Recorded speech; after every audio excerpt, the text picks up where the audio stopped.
I'm Coach Corey Wayne, and this is my video coaching newsletter. And the topic of today's newsletter is going to be attraction, pursuing, and interest. Well, I've got a very interesting email to discuss with you. This one is actually from a woman, and she shares a story about a guy that she dated, I guess for the past year or so that she was dating. And what was interesting is this guy basically did a lot of the things that I discussed in my book and in countless videos that are the wrong approach. He over-pursued, he called too much, he was introducing her to all his family, talking about their future together, what kind of a great relationship, locking her down to a commitment. And he was great to her, treated her really well, did all the things that you see in all the movies, right? Well, she just wasn't that into him. She took him for granted, really didn't try that hard, didn't reciprocate. It was obvious to her, and eventually became obvious to him that he was way more into her than she was into him. Well, the interesting thing about this guy is eventually he realized that he was more into her than she was into him, and he started backing away and he started losing interest, and eventually he started questioning everything. And what's interesting is once he started to back away, guess what happened? She all of a sudden started thinking, I really like this guy. Remember, it's a scientific fact that women are more attracted to men whose feelings are unclear. And there's another example. This is from a woman. And so she's basically hasn't talked to this guy in 2 months. He still has her bike, and she noticed recently on Facebook that he's about ready to move away when he finishes college in 2 months. And so she'd like to get her bike back, but she'd also, because she sent him an email that basically said, hey, have a nice life, when he kind of disappeared on her. And she's like, well, how do I kind of leave the door open, and what should I do? So I got a quote that I wrote, and then I'm going to go through her email. And the quote says, in order to maintain and grow mutual sexual attraction and romantic interest, there needs to be a healthy balance between pursuing and making sure both people are making the effort to make each other feel wanted and desired. It's a scientific fact that women are more attracted to men whose feelings are unclear. Under normal circumstances, a healthy woman will do most of the calling, texting, and pursuing when the man makes dates when she reaches out, and he also continually makes the effort to make her feel appreciated, wanted, and desired. Should the man or the woman ever experience that they are being taken for granted or not be as appreciated as they were in the past, the healthy response is to back off and give the other person space to miss them. When a man or a woman pursues too much and ignores the fact that the other person is no longer appreciating, pursuing, or valuing them as much as they once did, not backing off will lead to the end of the relationship. When you love and value yourself, you will only put in as much effort as the other person and will instinctively back off when you sense, see, or feel that they are taking you for granted. So let's go through her email. She says, hi Corey, I'm a woman. I dated someone last fall, and at first I was crazy for him. So in other words, she had a really high attraction level from the get-go.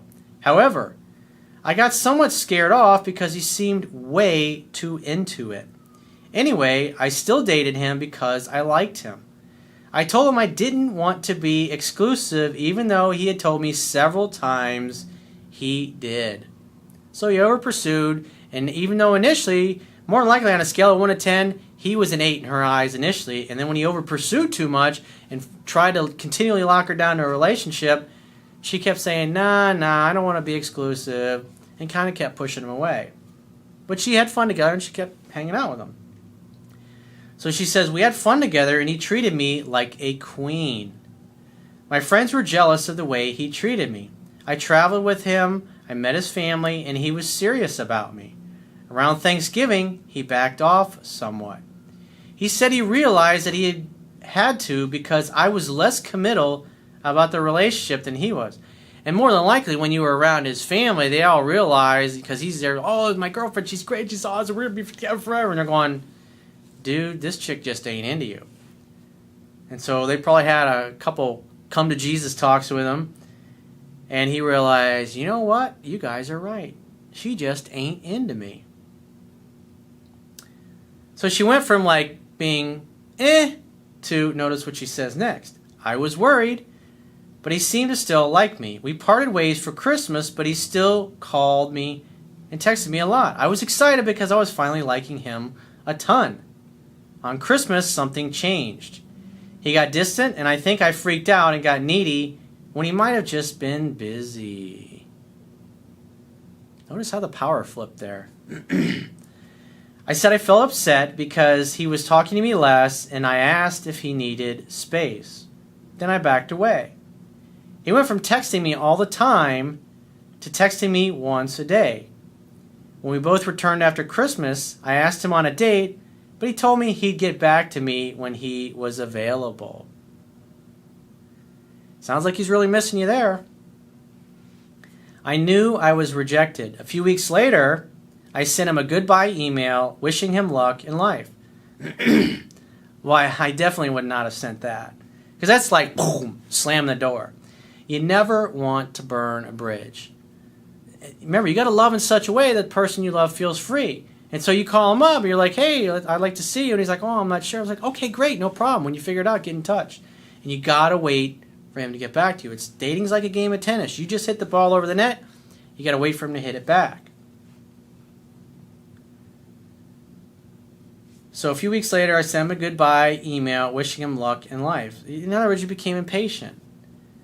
In reply, he mentioned that he was not sure what to say. He told me he was trying to figure out things in his life and that he was there to talk if I ever wanted to.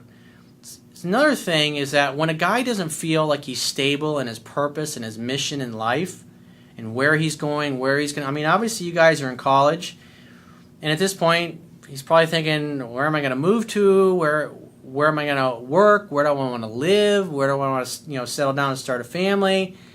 And he looks at the fact that you just really weren't making the effort. I'm sure after having spent all that time around his family, they could tell that you weren't really weren't as enthusiastic about him as he was about you, and they told him about it. And obviously talked some sense into him, and he realized that. And plus the fact that he's not sure where he's going to be.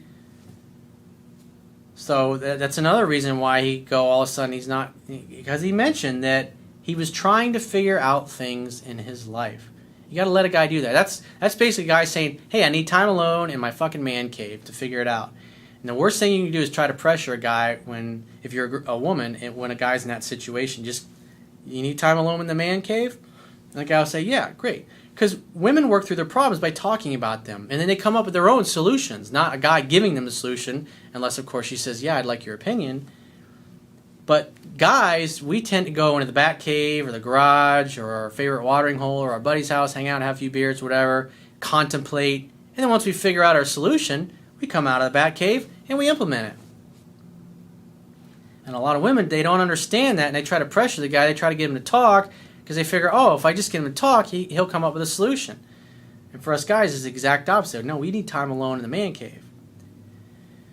I walked away and have avoided contacting him. It's been almost 2 months. I feel heartbroken. Just the other day, he wrote on Facebook that he's moving away in 2 months when he graduates from college. See, it's a major life change. And before, when he was still in college, he probably wasn't really thinking about what he was going to do or where he was going to live after college because he was so into you and he was still in school. His mission, his purpose at that time was college. And now that he's done with it, now he's got to seriously think about starting his career and starting to work.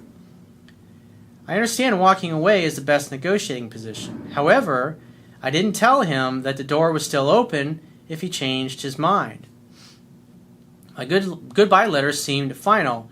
What can I do about that? Also, he still has my bike. He's contacted me once to talk about getting it back, but I was busy and haven't heard from him since. How do I ask for my bike back while still maintaining the walking away stance? How can I reattract him? I'm worried I wasn't as caring as I should have been because he didn't give me space. I really miss him, and I'm worried I'll lose my chance when he moves away and that he just doesn't care anymore. Are guys more attracted to girls whose feelings are uncertain? Well, human beings we all tend to want what we can't have. But at this point, it's run its course. You really got to put a fork in it because it's been 2 months. He hasn't reached out other than to try to return your bike to you. And it sounds like you just kind of blew him off and weren't really trying to do that because you're probably trying to delay because you figure, hey, once he gives me the bike back, then he's got no more reason to contact me. So let me have him keep the bike, and then maybe he'll start to miss me and eventually call me again.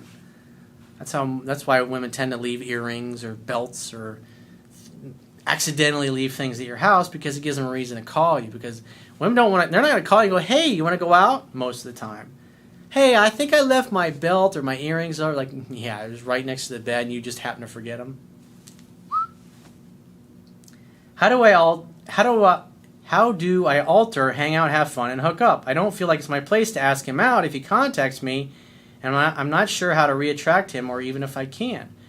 Well, I would call him up and I'd say, hey, I'd really like to get my bike back. Obviously make arrangements to do that, and just say, hey, I miss you. I'm sad that things ended the way they did, and if you'd ever like to go out again, I'd really like that. That would mean a lot to me. That's it. Get your bike back, and then you've let him know that the door is open by saying that, and then really it's up to him. And if you never hear from him, he's moving away at this point, and more than likely he's probably made up his mind, and things have kind of run their course. His family talked some sense into him, and I'd say, if I was a betting man, I'd say this one's pretty much over.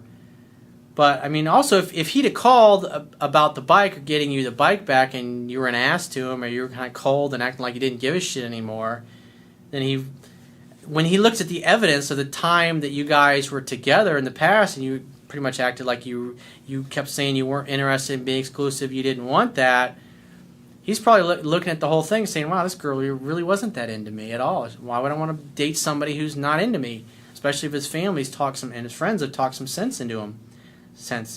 But just by saying what I just said a minute ago, you can get your bike back, and you can leave the door open for him to say, oh, okay, and make a date. And then hang out, have fun, and hook up. It's that simple. And then you go out on a date and say you do that, and say, I had a really nice time. It was really great seeing you again, and I definitely want to see you again in the future. I'll wait to hear from you. I look forward to hearing from you. Call me later. Say something like that. Let them know that you would like to spend time with them. Because it's, obviously in the beginning you were like, I'm fucking busy. I ain't got time for that. I don't want a relationship. No. But it's like, soon as he started backing away, you're like, hey, I really like this guy. Isn't it interesting how it works? It's a scientific fact that women are more attracted to men whose feelings are unclear. Here's yet another woman who demonstrates exactly that truth. So if you'd like to get my help personally, the quickest way is to book a paid phone, Skype, or email coaching session. You can choose any of those options by going to my website, clicking the products tab at the top of your screen, and just follow the instructions for booking whichever option works best for you. And I will talk to you soon.